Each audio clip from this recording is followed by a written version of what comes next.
Mike, do you want to come up? No, I'm good. Okay.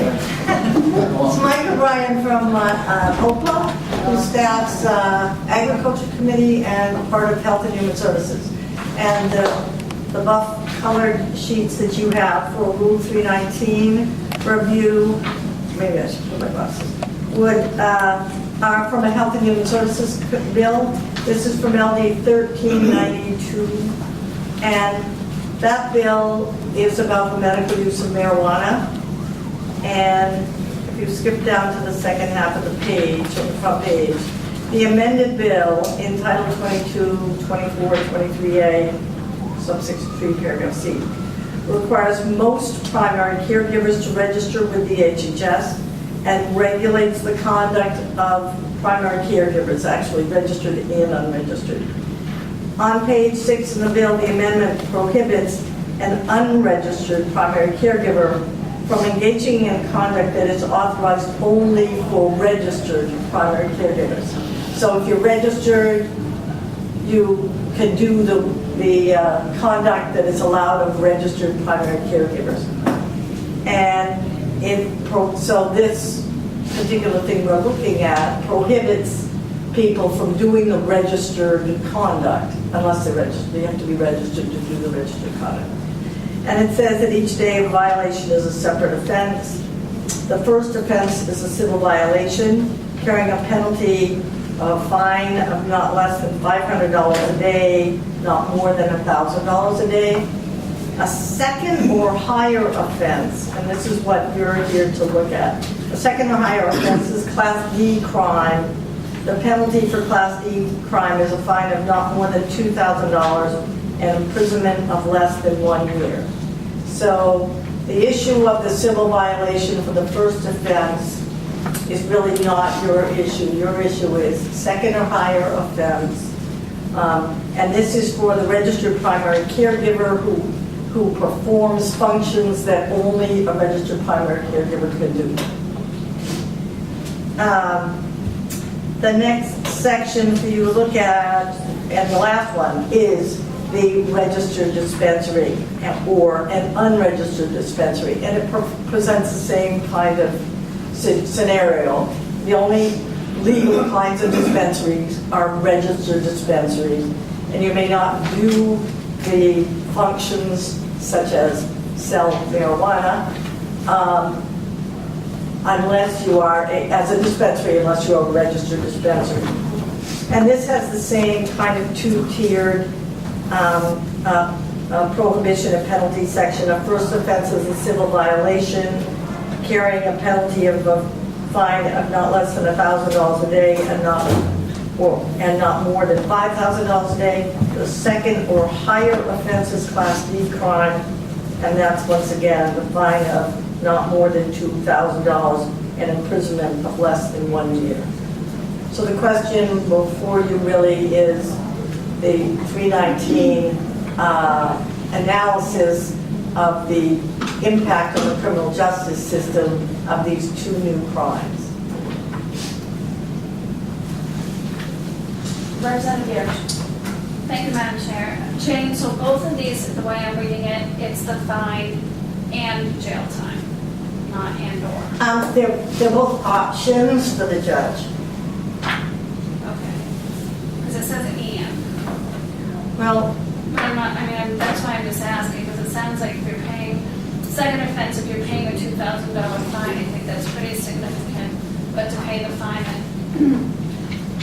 and have jail time. well, I did, since the question of penalties comes up all the time,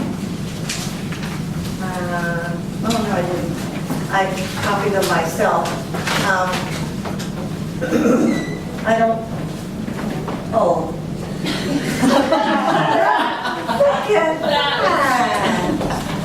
Just walk in the door, Sheriff Manning. I have a question. If you're in a Class D, in a Class D crime, the penalty is Up to 1 year. up to 1 year. Up to $1,000. And could you get both? Yes. Okay. That's what I thought. Getting both would depend on the infraction, but on the So it's possible that he could get a $500 fine and 6 months in jail.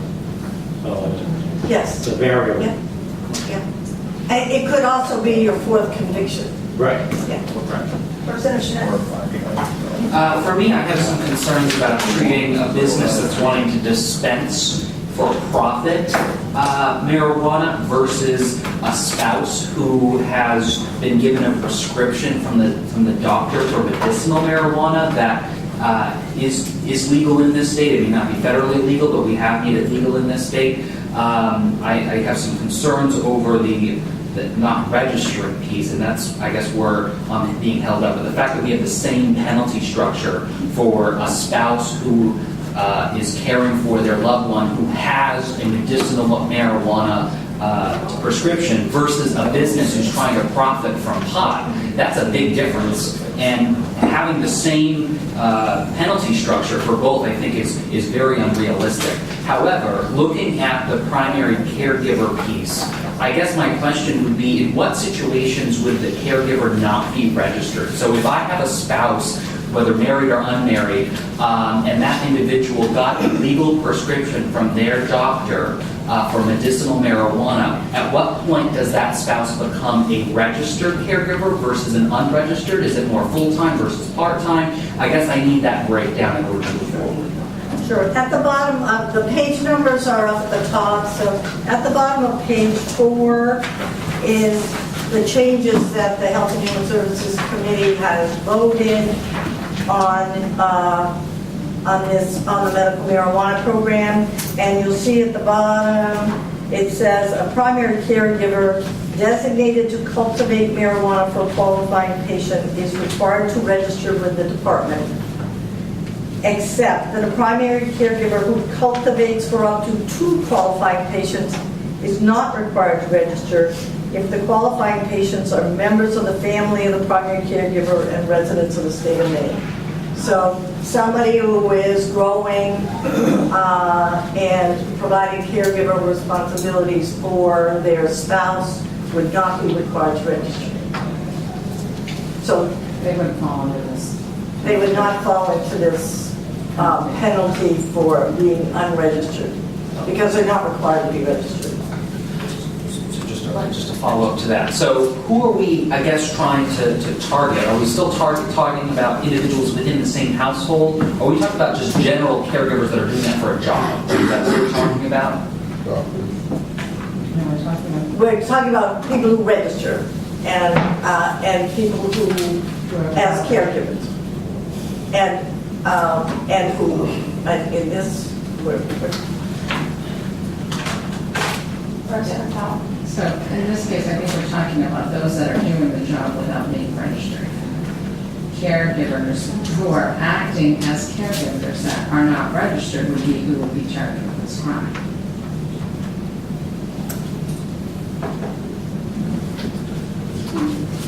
I mean, that's that. I mean, yeah, if they're performing as a registered. With the exception of. with the exceptions of the family member.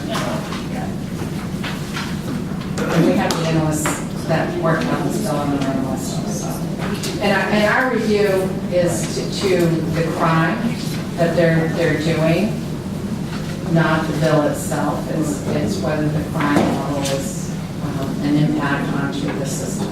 Representative Long. Thank you, Madam Chair. Yeah, what we've got to do is determine the impact it's going to be on our judicial system. And my biggest concern with this is Class D is up to a $5,000 fine and up to 364 days in jail.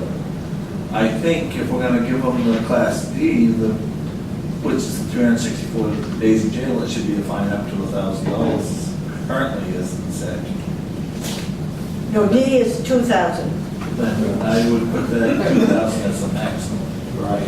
Yeah, that's what it is. Up to Well, because 2,000. this one here, if you were read on the page 1 on the unregistered primary caregiver can get,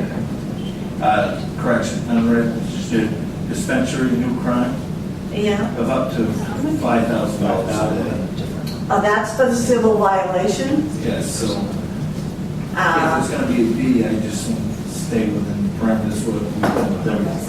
Well, I did, maybe you want Mike to come up, but I did ask Mike about the fact that the civil violation penalty is potentially higher than the criminal violation for the dispensary. You want to help us, Mike? Well, I'm not, hello, Mike O'Brien with OPA, and I'm the analyst for HHS, and, I'm not sure that I'm in a position to speak to it. I know that's what the committee decided on, and the bill's sponsor unfortunately isn't able to be here. I know that she was hoping to, but I don't want to comment on the wisdom of why they broke it down the way that they did, or whether that's a good idea, but that is what the committee decided.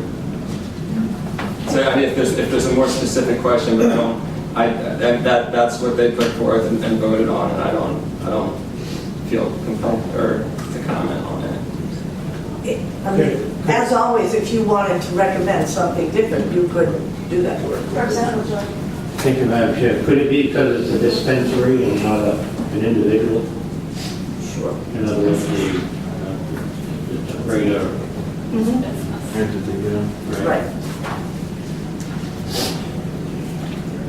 Any other comments or questions?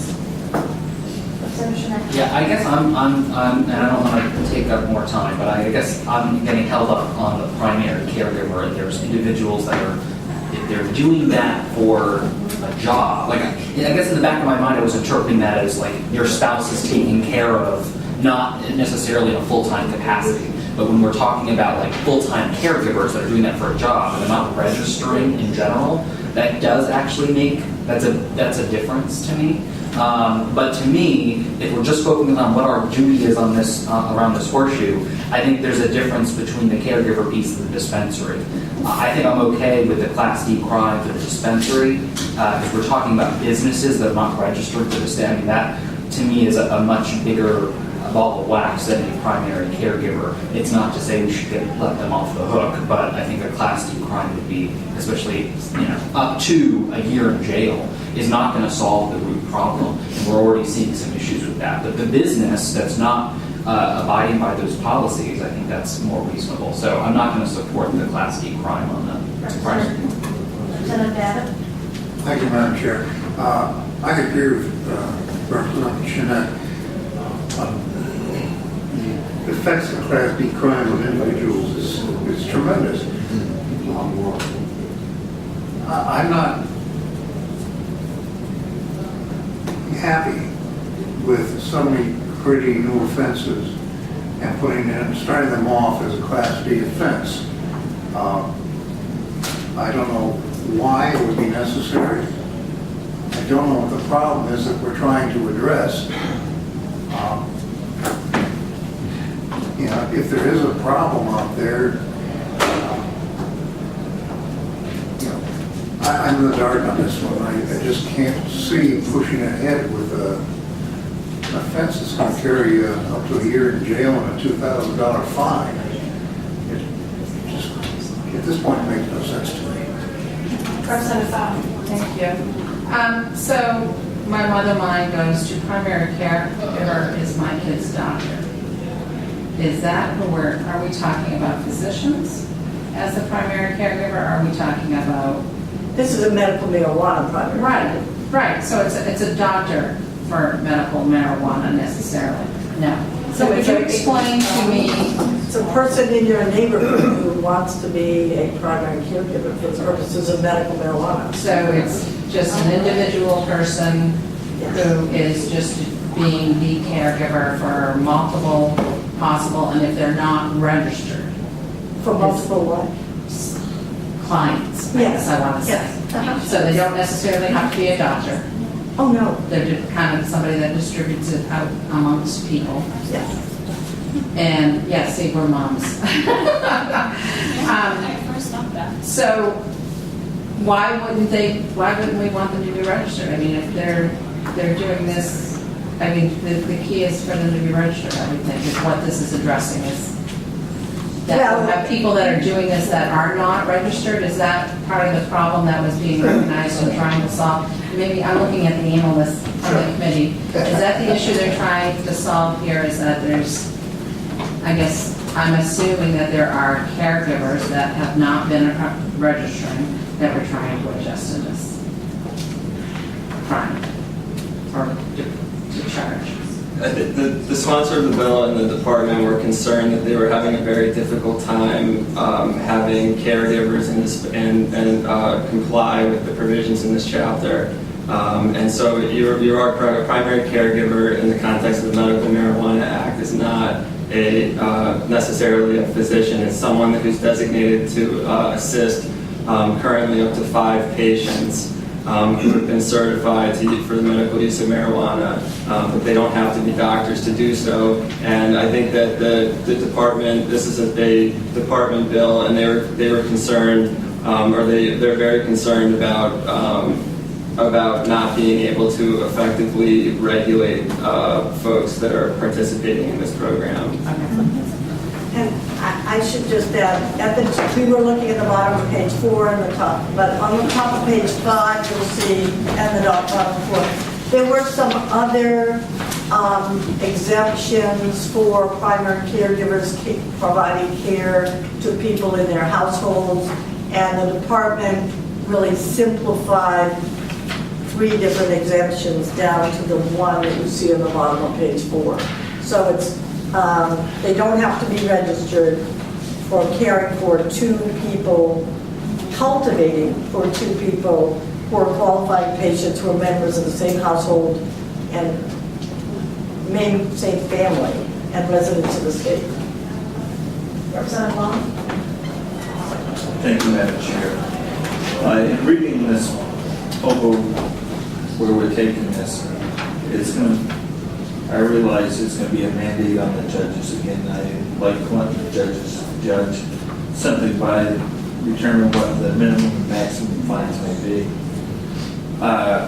Going forward, it is going to have an impact on our jail system because we're going to have people that aren't going to be able to pay the fines and going to be locked up. To determine that amount of money, I don't know what we do because we don't know how big an issue this is actually going to be. And I feel quite certain we'll be addressing this here in the next year or 2. I'm going to make a motion we accept. We recommend that we go by these. Read through the process. $2,000 fine, that's the statutes. $5,000 maximum fine, that bothers me, but we're not here to determine. We're here to determine the class of the crime. Yes, so I'll make motion. Representative Garrison. Jane, if I could just get a refresher, what is the penalty on a Class E crime?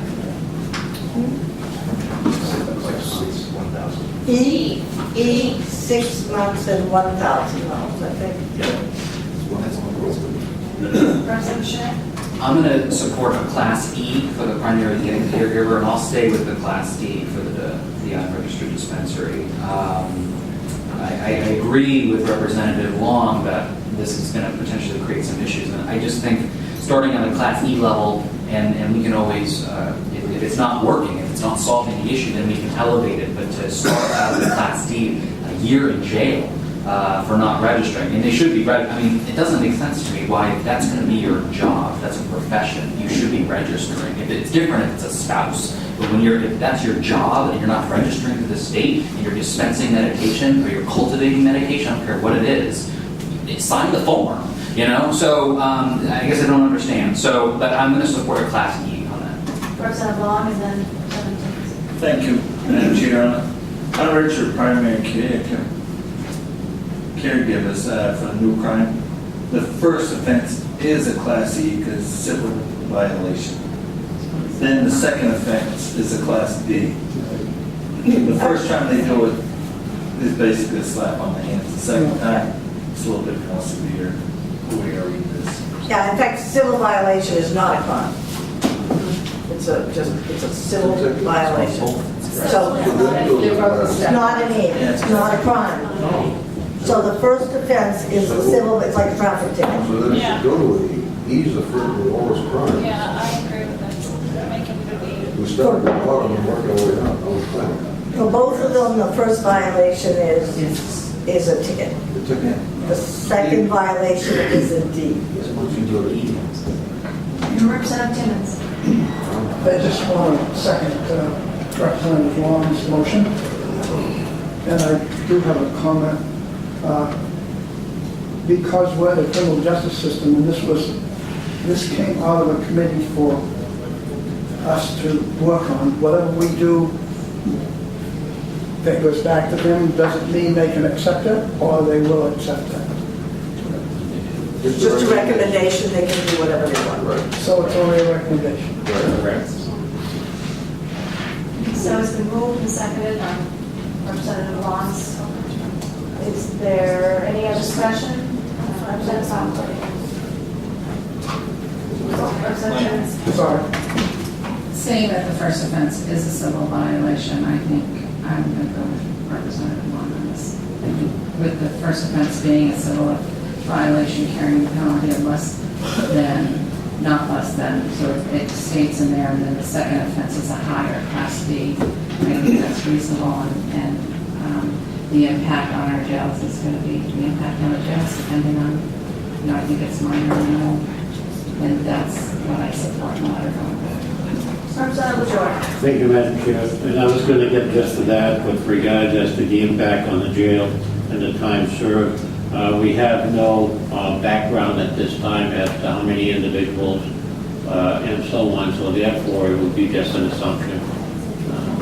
So I think with the recommendation of the letter, if that's what we're sending, it should be mentioned that without numbers, it's very difficult for us to give them a financial impact, but we do know that there would be. Any other discussion? Been moved and seconded? All those in favor?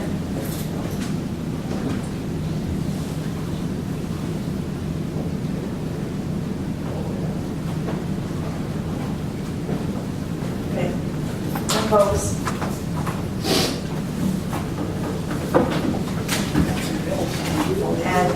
And if interrupt if I'm doing this wrong, but we just want to adjust the first section where it's unregistered primary caregiver for that second offense to be Class E as opposed to Class D, but leaving the rest alone. Representative LaJoy. Thank you. That would be in the form of a recommendation as well. Second. Okay. I have a question. Did you want to? So I want to amend what I just voted on to that one, I guess the minority report, so it will be a Class E crime versus a Class D crime. So you're switching. I am. On the line. It's still 64 with Representative Long. It's a letter of recommendation. Okay, thank you. We give them two choices. Thank you. Yes.